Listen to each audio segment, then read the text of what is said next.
Last video में हमने पढ़ा था डिफरेंट ट्रेड रूट्स जो ब्रिटिशर्स ने यूज किए या फिर एंशियंट मिडिवल और मॉडर्न इंडिया में यूज हुए इंडिया में आने के लिए यूरोप से। ठीक है, वो रूट्स क्लियर होंगे तो हम अपने टॉपिक पे आते हैं। Situation in Europe, situations of Europe.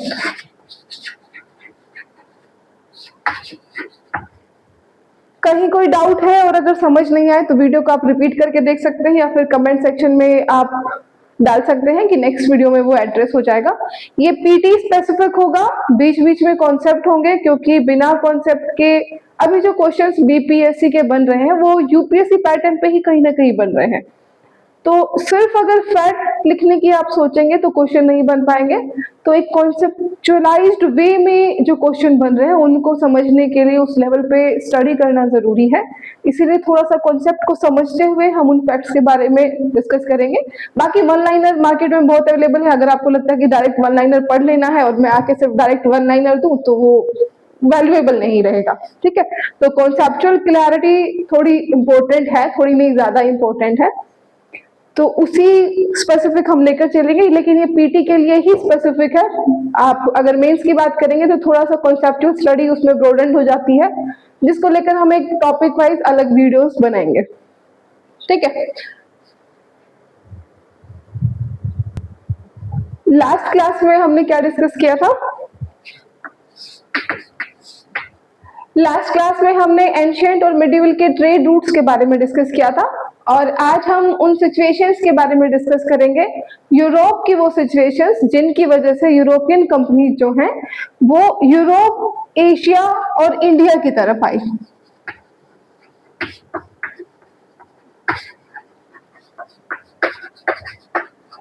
European companies, Asia, India. ठीक है, इसके बारे में हम लोग बात करेंगे। इंडिया जो है वो एशिया में ही है। इंडिया की स्पेसिफिक बात करें क्योंकि हम इंडियन हिस्ट्री पढ़ने वाले हैं, इसलिए पर्टिकुलर इंडिया पे फोकस किया जा रहा है। अब ध्यान से समझना है, एक मैप बनाते हैं हम लोग यूरोप का। जैसे उस दिन हमने वर्ल्ड मैप बनाया था ट्रेड रूट्स के लिए, आज थोड़ी सी अंडरस्टैंडिंग क्रिएट करने के लिए about the situations of Europe, उसकी अंडरस्टैंडिंग क्रिएट करने के लिए एक मैप बना देते हैं। साथ साथ ड्रॉ करना है।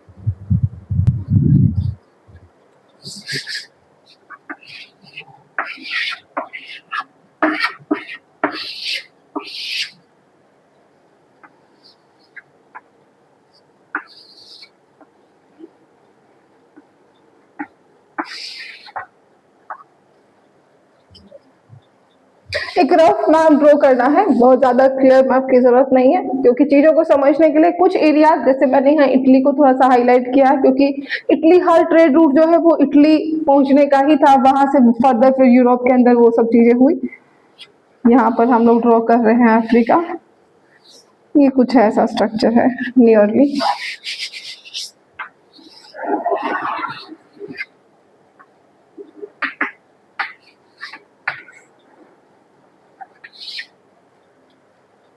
ठीक है, ये यहाँ पर जो एरिया है कहीं ना कहीं वो है ब्लैक सी वाला एरिया। ठीक, ये अटलांटिक ओशन है इधर। ठीक है, ये एक रफ मैप हमने ड्रॉ किया है, north America, south America, Europe, Africa and इधर है हमारा एशिया। ठीक है, ट्रेड रूट सबको क्लियर होंगे किस तरीके से हुआ। अभी हम देखने वाले हैं यहाँ पर कैसे सिचुएशंस थे जिसकी वजह से सब लोगों ने जरूरी समझा कि हम लोग यहाँ से बाहर निकलते हैं, उसको थोड़ा सा ध्यान से देखना है। थोड़ा सा हाईलाइट करते हैं। ब्लैक सी को थोड़ा सा यहाँ कंसिडर कर सकते हैं हम लोग यहाँ, क्योंकि रेड सी इजिप्ट का पोर्शन होगा।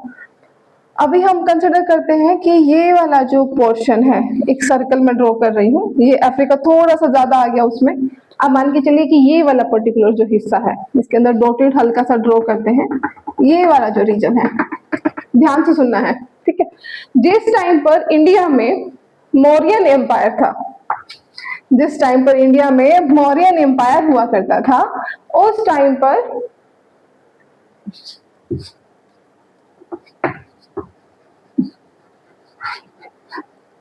यहाँ क्या थे? मौर्यास। ठीक है, ये हमारी पहली एम्पायर थी।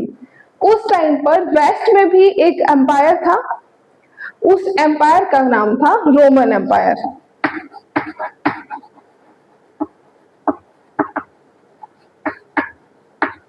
इस एम्पायर का क्या नाम था? Roman empire. और ये जो रोमन एम्पायर था ये इसलिए पॉपुलर था क्योंकि ये 3 कॉन्टिनेंट में एक्सपैंडेड था। It was expanded in the 3 continents. 3 continents मतलब 1 is Europe, 2nd is Asia, 3rd is south Africa. ठीक है, sorry 3rd is Africa, south Africa नहीं, ऊपर वाला पोर्शन है तो नॉर्दर्न अफ्रीका कहेंगे उसको। ठीक है, तो द कॉन्टिनेंट रोमन एम्पायर ये क्या था? Expanded 3 continents. और ये रोमन एम्पायर सिर्फ पॉलिटिकली इतना ज्यादा पावरफुल और प्रोस्पेरस नहीं था, बल्कि पॉलिटिकल के साथ साथ इकोनॉमिक भी ये बहुत ज्यादा स्ट्रॉन्ग था। क्यों था ऐसा? क्योंकि यूरोप और एशिया या फिर यूरोप और इंडिया, इंडोनेशिया सब आ जाता है। एशिया की अगर कंसिडरेशन कर रहे हैं तो ये वाला पूरा जो एरिया है कंसिडर होता है। इन दोनों के बीच में क्या था? एक ट्रेड कनेक्शन था। फ्रॉम द बिगिनिंग हम क्या देखते हैं कि यहाँ से जो रूट्स थे, सिल्क रूट भी थे। सिल्क रूट भी कहाँ हुआ? यूरोप के अंदर गया।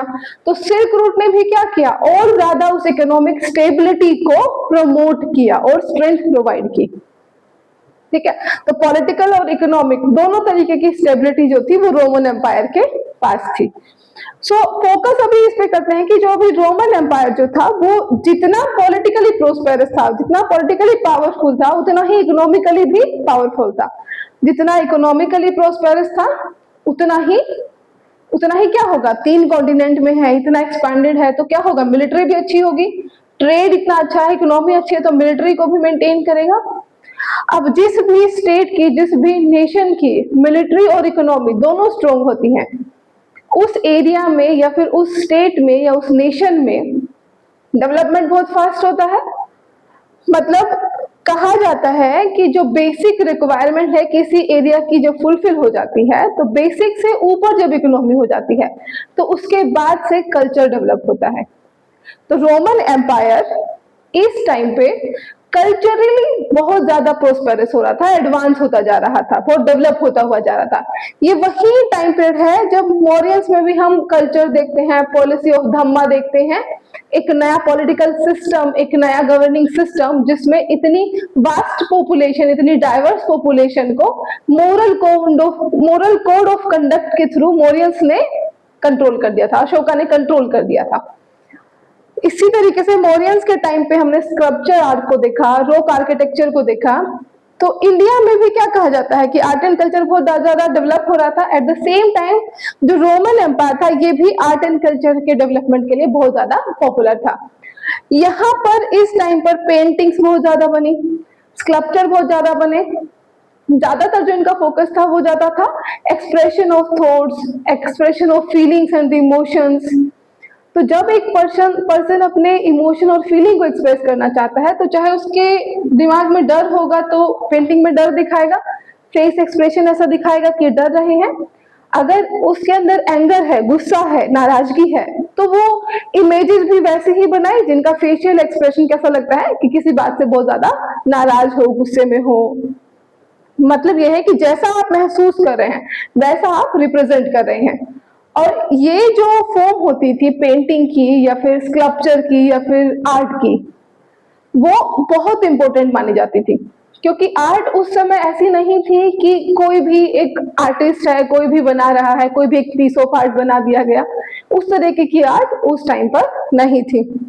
उस टाइम पे जो आर्ट थी वो घर पे डेकोरेट करने के लिए नहीं बनाई जाती थी। They were the message for the society to the political powers. अब आप सोच कर देखिए, अगर स्टेट के सामने कोई ऐसी इमेज या पेंटिंग जा रही है या स्टेट की नजर में आ रही है, सोसाइटी की नजर में आ रही है, तब आर्टिस्ट बनाएगा तो वो किसी न किसी की नजर में तो आएगी। तो सोसाइटी हो, रिलीजन हो या फिर पॉलिटिकल पावर हो, वो सभी उस चीज को एक्सेप्ट करते थे कि अगर हेड है, नाराजगी है, तो जो भी इमोशन है वो किससे होगा, या तो सोसाइटी से होगा, या रिलीजन से होगा, या फिर पॉलिटिकल पावर से होगा। ठीक है, तो यहाँ पर रोमन एम्पायर के टाइम पे ह्यूमंस और उनकी आर्ट जो थी वो क्या थी, बहुत ज्यादा ही पॉपुलर थी। ठीक है, तो क्लियर बात ये है कि जब इंडिया में मौर्यन एम्पायर होता था तो उस टाइम पर यूरोप, अफ्रीका और एशिया में कहा था, रोमन एम्पायर था। रोमन एम्पायर 3 कॉन्टिनेंट में था, इकोनॉमिकली प्रोस्पेरस था, कल्चरली बहुत ज्यादा डेवलप हो रहा था। ठीक है, फ्रीडम थी वहां पर कि जैसा महसूस हो रहा है वैसे आइडियाज को आप रिप्रेजेंट कर सकते हैं। ठीक है, अब क्या हुआ, रोमन एम्पायर ये बहुत लंबे टाइम तक रहा। रोमन एम्पायर का जो टाइम पीरियड था वो काफी बड़ा था, तो रोमन एम्पायर डिवाइड हो गया।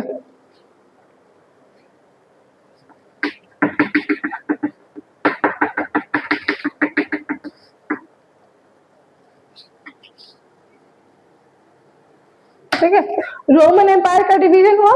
डिवीजन किस ईयर में हुआ,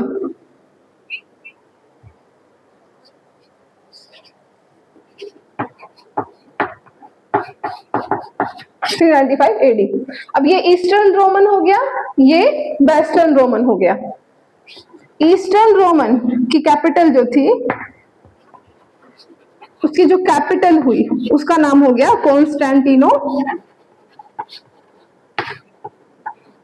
कॉन्स्टेंटिनोपल। ठीक है, तो वो दो वाटर बॉडीज के बीच में पड़ती थी कॉन्स्टेंटिनोपल। ये इकोनॉमिकली बहुत प्रोस्पेरस था, स्ट्रेटेजिकली इसको बहुत लोकेट किया गया था। इसको ऐसी जगह पे लोकेट किया गया था जहां दोनों तरफ वाटर बॉडीज थी। ठीक है, एक तरफ एक वाटर बॉडीज, दूसरी तरफ दूसरी वाटर बॉडीज, एक तरफ ब्लैक सी और एक तरफ अरेबियन सी। ये इसलिए यहाँ पर बनाई गई थी ताकि इसको यहाँ से प्रोटेक्शन मिलती रहे, जो वाटर बॉडीज है उससे नेचुरली प्रोटेक्शन उसको मिलती रहे, और कोई अटैक करता भी है तो उसके पास मिलिट्री के साथ साथ नेवी का होना बहुत ज्यादा जरूरी है। जब तक नेवी नहीं होगी तब तक कॉन्स्टेंटिनोपल पर डिफेंड नहीं किया जा सकता, मतलब उसको हराया नहीं जा सकता, डिफीट नहीं किया जा सकता। ठीक है, तो 395 में 2 डिवीजन हुए, east Roman empire, west Roman empire, जिसकी कैपिटल थी ईस्टर्न कॉन्स्टेंटिनोपल। ये था आपका वेस्टर्न रोमन। यहां पर इटली में एक जगह पड़ती है रोम, इसकी कैपिटल क्या हो गई, रोम। एक हो गया ईस्टर्न, एक हो गया वेस्टर्न। वेस्टर्न की कैपिटल रोम, ईस्टर्न की कैपिटल कॉन्स्टेंटिनोपल। ठीक है,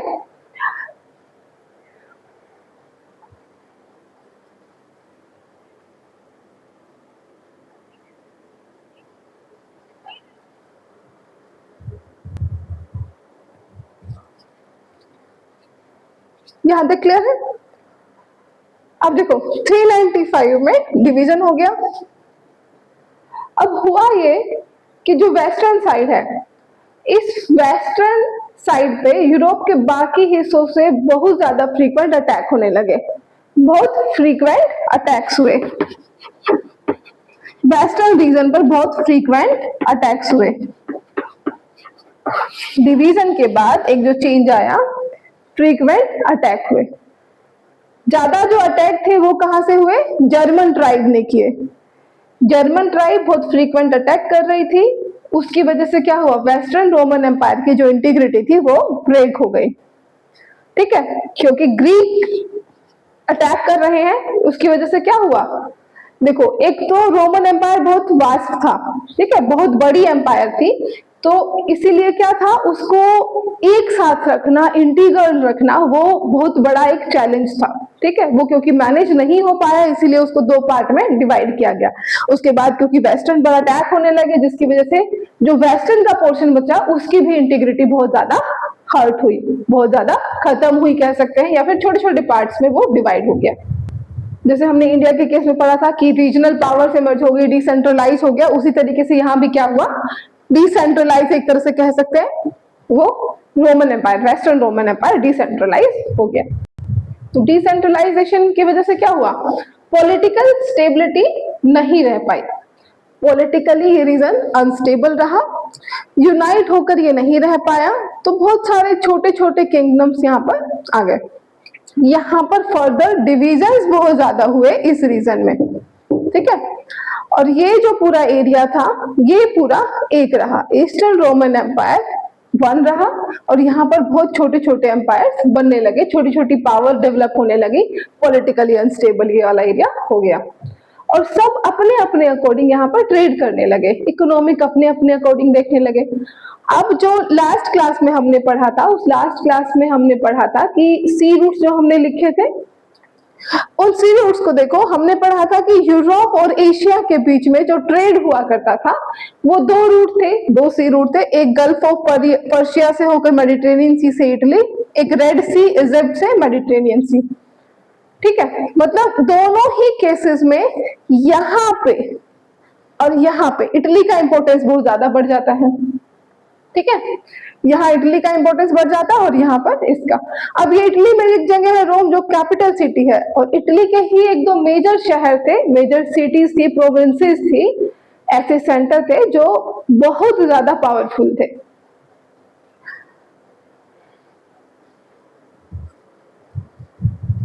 तो इटली में जैसे रोम हो गया, वैसे ही एक और जगह थी वेनिस, ऐसी और जगह थी वेनिस,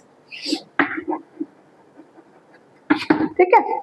इटली में वैसे ही क्या थी, एक और जगह थी वेनिस, इसको साथ साथ नोट डाउन करते हुए चलना है। तो रोम वेनिस ये बहुत पॉपुलर होते थे।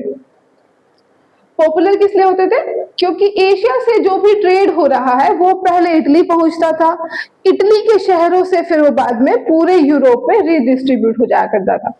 तो इटली में ये मान के चलिए कि बहुत सारे एरियाज के ट्रेडर्स, एक ऐसा इटली या ऐसा सेंटर बन चुका था इटली बहुत सारे ट्रेडर्स के लिए, ठीक है।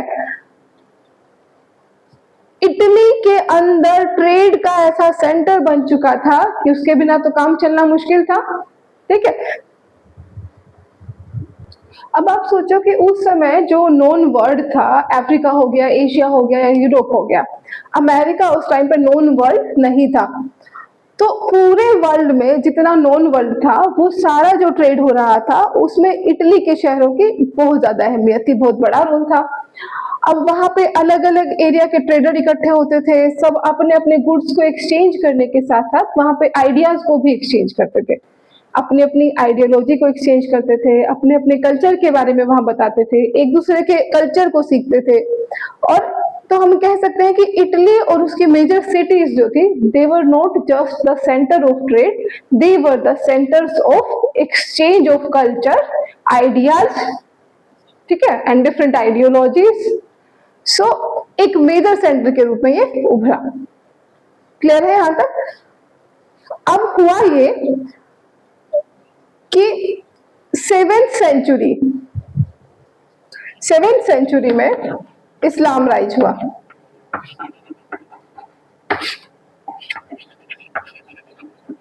सेवेंथ सेंचुरी में इस्लाम राइज हुआ। जैसे ही इस्लाम राइज हुआ वैसे ही इस्लाम ने स्प्रेड करना शुरू किया, ठीक है। जैसे ही इस्लाम राइज हुआ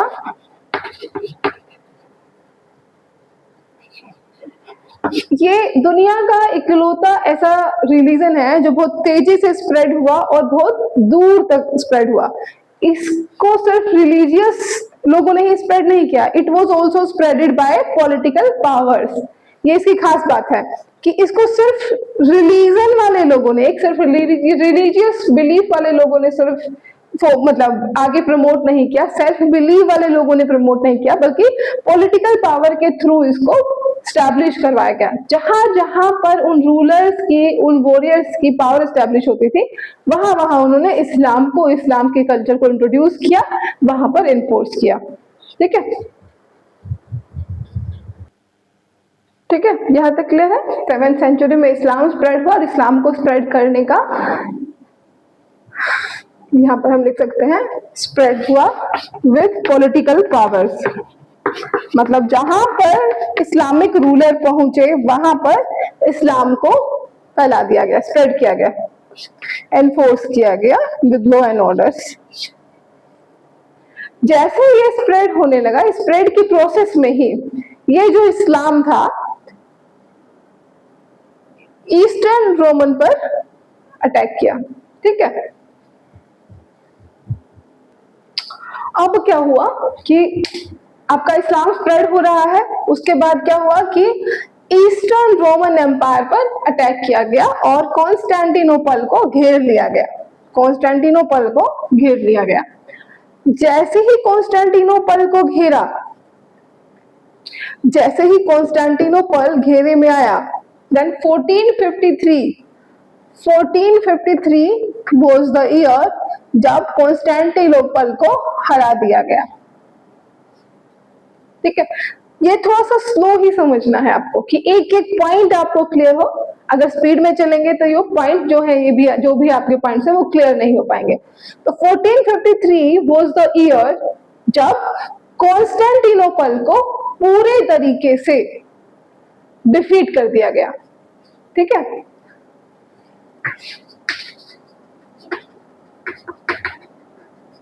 इसको क्या बोला जाता है? Fall of Constantinople. ठीक है, इसको बोला जाता है फॉल ऑफ कॉन्स्टेंटिनोपल। कैसे डिफाइन करेंगे? जब इस्लाम राइज हो रहा था तो उन्होंने ईस्टर्न रोमन एम्पायर पर अटैक किया, कॉन्स्टेंटिनोपल को घेर लिया गया और फाइनली उसको डिफीट कर दिया गया। इन्होंने इसको, ये क्लियर हुआ? ठीक है, अब अगर घेरा है वाटर बॉडीज में तो इनके पास अच्छी नेवी थी, तो उनकी मिलिट्री प्लस नेवल दोनों ही क्या हो गया? स्ट्रॉन्ग हो गया। इस टाइम पर जो इस्लामिक रूलर्स थे जिन्होंने यहाँ अटैक किया था वो टर्की के रूलर थे। तुर्की या टर्की, नाम था सुल्तान महमद। उस टाइम के सबसे पावरफुल लीडर्स में से ये माने जाते थे, सुल्तान महमद। ये थे टर्की से, टर्की और तुर्की। ठीक है, तुर्की बोल सकते हैं, टर्की बोल सकते हैं आप इसको। तुर्की के सुल्तान महमद, यहां से शुरुआत होती है एक बड़े एम्पायर की, जो पूरा ईस्टर्न रोमन एम्पायर था। इसकी अगर कैपिटल खत्म हो जाती है तो क्या होगा? पूरा ईस्टर्न रोमन एम्पायर ही चला गया। पूरे कॉन्स्टेंटिनोपल के जाने से, फॉल के साथ ही पूरा ईस्टर्न रोमन एम्पायर क्या हो गया?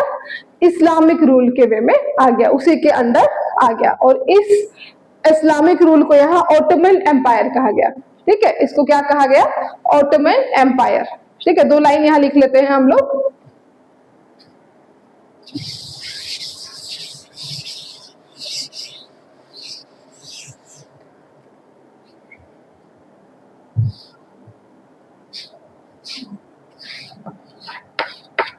Ottoman empire. ठीक है, लिखने का है after the fall of Constantinople,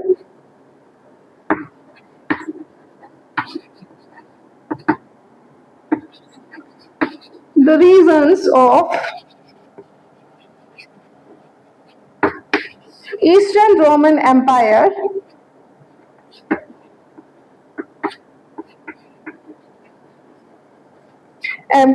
was reasons है तो वर होगा, came under the control of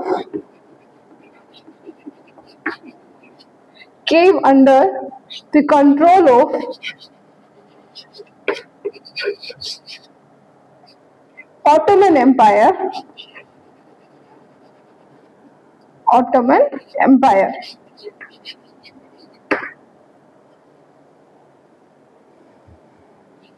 which was also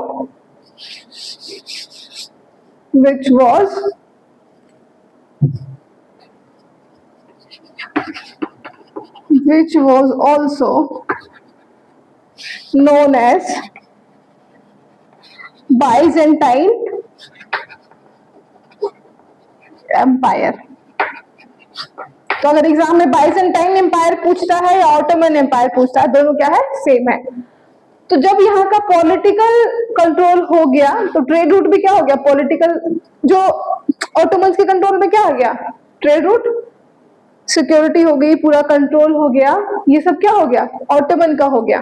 ठीक है, तो लिखेंगे Ottomans also controlled the major trade routes, Ottomans also controlled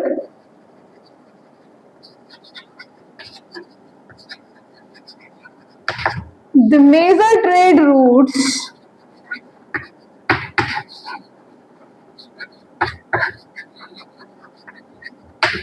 between किसके बीच में? Europe and Asia.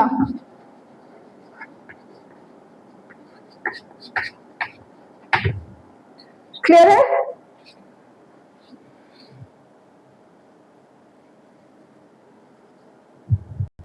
अब यहां से क्या हुआ? Major trade routes were controlled by Ottomans. अब जैसे ही ट्रेड रूट को ऑटोमन ने कंट्रोल किया, वैसे ही जो यूरोप के ट्रेडर्स थे उनको बहुत ज्यादा लॉस होने लगा। दूसरा, ये इकोनॉमिक लॉस नहीं था, हुआ ये था कि जब इसको कंट्रोल किया गया तो ईस्टर्न रोमन एम्पायर ने पुराने रोमन एम्पायर के जो भी लिटरेचर थे, जो भी उनका साहित्य था, जो भी उनकी कलाकृतियां थी, आर्ट वर्क्स थे, वो सारे के सारे डिमोलिश करने शुरू कर दिए, उन सबको डिस्ट्रॉय किया जाने लगा। क्लियर? अब ये एक पॉलिटिकल पावर के ऊपर दूसरे पॉलिटिकल पावर का एस्टेब्लिशमेंट नहीं था, ये एक कल्चर के ऊपर दूसरे कल्चर का एस्टेब्लिशमेंट था। मतलब क्रिश्चियनिटी के ऊपर ये इस्लाम का एस्टेब्लिशमेंट हो रहा था। ठीक है, ये क्या था? इस्लाम ओवर दी क्रिश्चियनिटी। अब जब इस तरीके की सिचुएशन बनी तो कॉन्स्टेंटिनोपल के जो लोग थे वो यहाँ से भागने लगे। ठीक है, जब वो यहाँ से भागने लगे तो जो भी आर्ट वर्क उनके आसपास में था उन्होंने क्या किया? उसको प्रोटेक्ट किया और अपने साथ लेकर वहां से निकल गए। एक नाम आता है कार्डिनल बेसारियल।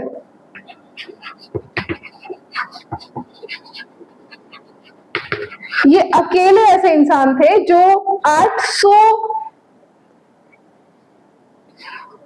अकेले क्या क्या था इन्होंने 800 मनुस्क्रिप्ट लेके इटली के लिए भागे थे कॉन्स्टेंटिनोपल से।